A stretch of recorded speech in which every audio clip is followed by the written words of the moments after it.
Munnar trip നമ്മൾ മനസ്സിലാക്കിയ കുറെ കാര്യങ്ങളുണ്ട്.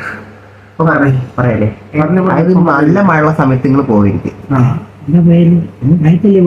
മയത്ത് പോവുകയാണെങ്കിൽ മയത്ത് പോവാ, പക്ഷെ മയത്ത് പോയില്ലെങ്കിൽ മയത്ത് പോണ്ട.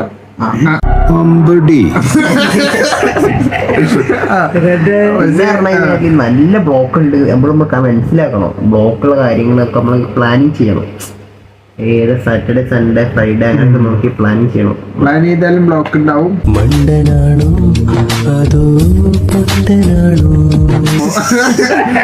ബ്ലോക്കിൽ കഴിച്ചില്ലാന്ന് നമുക്ക് തോന്നില്ല. അവിടെ ഫുള്ള് ബ്ലോക്കാണ്. ഒന്നെങ്കിൽ സ്വന്തം വണ്ടിയിൽ പോവാ, അല്ലെങ്കിൽ റെന്റിന് ബൈക്ക് ഓൾറെഡി ഫ്രീ ബുക്ക് ചെയ്തിട്ട് പോവാ.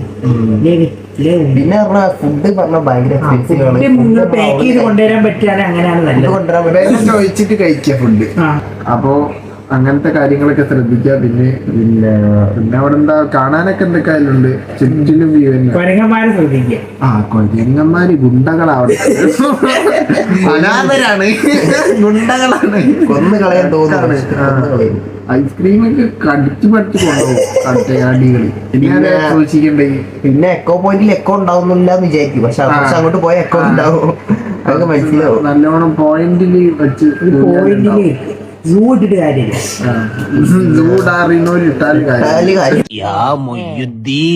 എല്ലാത്ത ആൾക്കാരും ഞാൻ കൂട്ടിയില്ലല്ലോ, ഞാൻ കോഴി ഇട്ടില്ല. കോഴി ഇടുമ്പോ വരും. അല്ല കുഴിക്കാൻ ഞാൻ കോഴിട്ടില്ല. അപ്പൊ ഇത്ര ഉള്ളു ഈ വീഡിയോ. ഒരാള് ബസ് ഇറക്കിയാൽ